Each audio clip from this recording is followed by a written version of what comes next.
আমাদের নিয়োগকর্তা হিসেবে আমরা কাজ করতে চাই জনগণের আকাঙ্ক্ষায়, জনগণের নির্দেশে।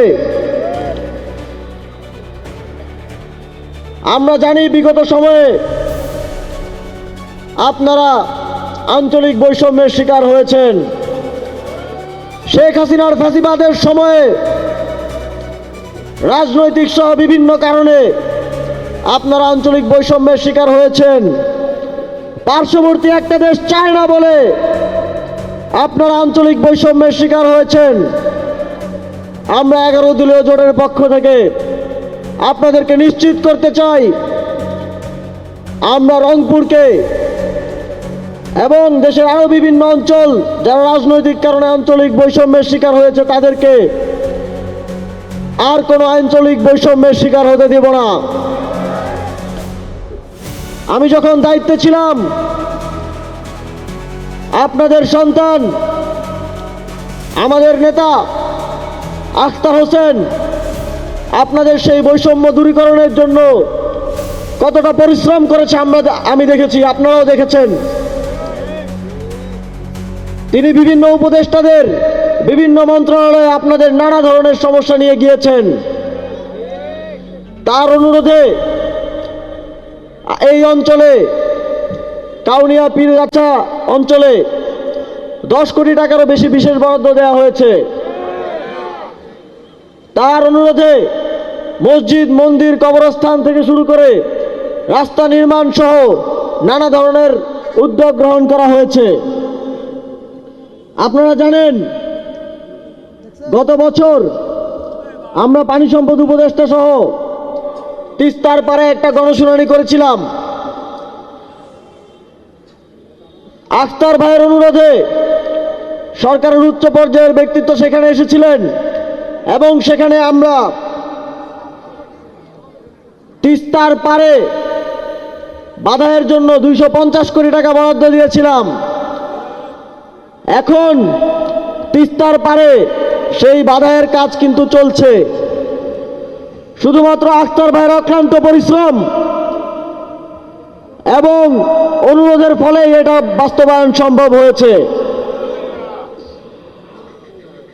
যিনি কোনো এমপি না হয়ে, মন্ত্রী না হয়ে, কোনো দায়িত্বে না থেকে আপনাদের জন্য এত কিছু নিয়ে এসেছেন শুধুমাত্র 1 বছরে, আপনারা যদি তাকে নির্বাচিত করেন আগামী 5 বছরে তিনি কাউনিয়া পীরগাছা রংপুরবাসীর ভাগ্য বদলে দেবে ইনশাআল্লাহ। আমরা ফ্যাসিবাদের সময় থেকে দেখেছি, প্রশ্ন ফাঁস বিরোধী আন্দোলন থেকে তার রাজনৈতিক যাত্রা শুরু হয়েছে। 2018 সালে তারপর থেকে আধিপত্যবাদের বিরুদ্ধে বাংলাদেশের মানুষের অধিকার আদায়ের জন্য তিনি বারবার নির্যাতিত হয়েছেন, নিপীড়িত হয়েছেন, কিন্তু রাজপথ ছাড়েননি। আখতার ভাই সহ আমরা একসাথে জেলের প্রকোষ্ঠে শেখ হাসিনার ফ্যাসিবাদের নির্যাতনের শিকার হয়েছি, কিন্তু যেদিন মুক্তি পেয়েছি তার পরের দিন আবার রাজপথে নেমে আখতার ভাইয়ের নেতৃত্বে আমরা লড়াই চালিয়ে গিয়েছি। সেই লড়াইয়ের ফলে 2024 সালে গণ অভ্যুত্থান সফল হয়েছে এবং আমরা আবার কাঁধে কাঁধ মিলিয়ে নতুন বাংলাদেশ বিনির্মাণের স্বপ্ন দেখছি। কিন্তু আমরা দেখি কোন কোন দল আবারও আগে যেই কারণে আমরা নিগৃহীত হয়েছি, আগে যেই কারণে বাংলাদেশের মানুষ অত্যাচারের শিকার হয়েছে, আগে যাদের কারণে আমরা আমাদের অধিকার বঞ্চিত হয়েছি, আবারও তাদের সাথে বন্ধুত্ব করছে। আমরা তাদের কথায় শুনি যে তারা ফ্যাসিবাদী শক্তির সাথে বন্ধুত্ব করছে। আপনাদের আসনেও করেছে না? আমরা দেখি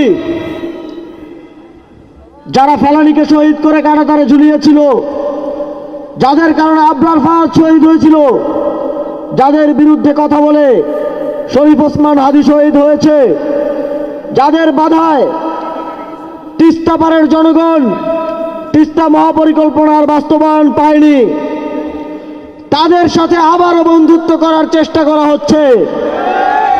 আবারও দিল্লির গ্রিন সিগন্যাল নিয়ে বাংলাদেশের ক্ষমতায় আরোহণের চেষ্টা করা হচ্ছে।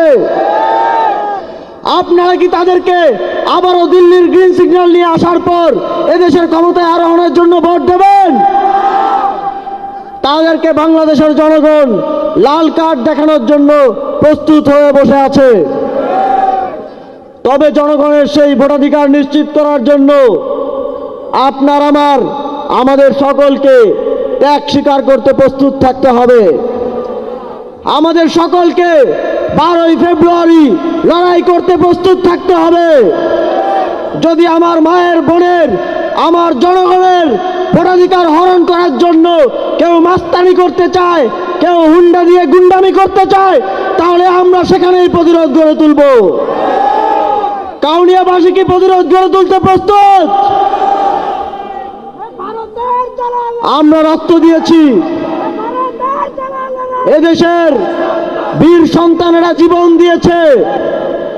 আর একটিবার আমাদেরকে প্রস্তুত থাকতে হবে লড়াইয়ের জন্য। আর একটিবার আবার আমাদের প্রস্তুত থাকতে হবে রক্ত দেওয়ার জন্য। কিন্তু আমাদের এতদিনের দীর্ঘ রক্তদানের ইতিহাসকে, এত মানুষের ত্যাগকে কোনোভাবেই বাংলাদেশে ব্যর্থ হতে দেওয়া যাবে না। সংগ্রামী বন্ধুগণ, 11 দলীয় জোট যদি আপনাদের সমর্থন নিয়ে সরকার গঠন করতে পারে, তাহলে আমরা অতি দ্রুত সময়ের মধ্যে তিস্তা মহাপরিকল্পনা বাস্তবায়ন করব ইনশাআল্লাহ। আর কোনোদিন তিস্তা পারের জনগণকে খরার সময় পানির অভাবে কষ্ট পেতে হবে না। আর কোনোদিন বর্ষার সময় ব্যারেজ খুলে দিয়ে ডুবিয়ে দেওয়া হবে না, সেটা আমাদের সরকার নিশ্চিত করবে ইনশাআল্লাহ। সংগ্রামী বন্ধুগণ, আগামী নির্বাচনে আরো একটি গুরুত্বপূর্ণ ভোট হবে, সেটা হচ্ছে গণভোট। আমরা যদি নিশ্চিত করতে চাই আর কেউ শেখ হাসিনার মতো ফ্যাসিবাদী হয়ে উঠতে পারবে না, তাহলে গণভোটে হ্যাঁ ভোট দিতে হবে। আমরা যদি আগামীর বাংলাদেশকে সাম্য, মানবিক মর্যাদা এবং সামাজিক ন্যায় বিচারের বাংলাদেশ হিসেবে গড়ে তুলতে চাই, তাহলে গণভোটে হ্যাঁ ভোট দিতে হবে। আপনারা যদি চান আপনাদের সন্তানরা, যুবকরা মামা চাচা ছাড়া, ঘুষ দেওয়া ছাড়া চাকরি পাবে, তাহলে অবশ্যই গণভোটে হ্যাঁ ভোট দিতে হবে। যদি আমরা আর কোনো ফেলানিকে কাঁটাতারে ঝুলতে না দেখতে চাই, তাহলে অবশ্যই গণভোটে হ্যাঁ ভোট দিতে হবে।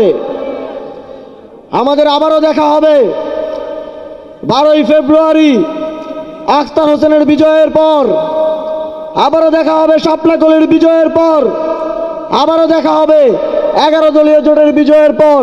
সেই পর্যন্ত রাজপথে, উঠানে, অলিতে গলিতে আপনাদেরকে কাজ করে যেতে হবে, পরিশ্রম করে যেতে হবে।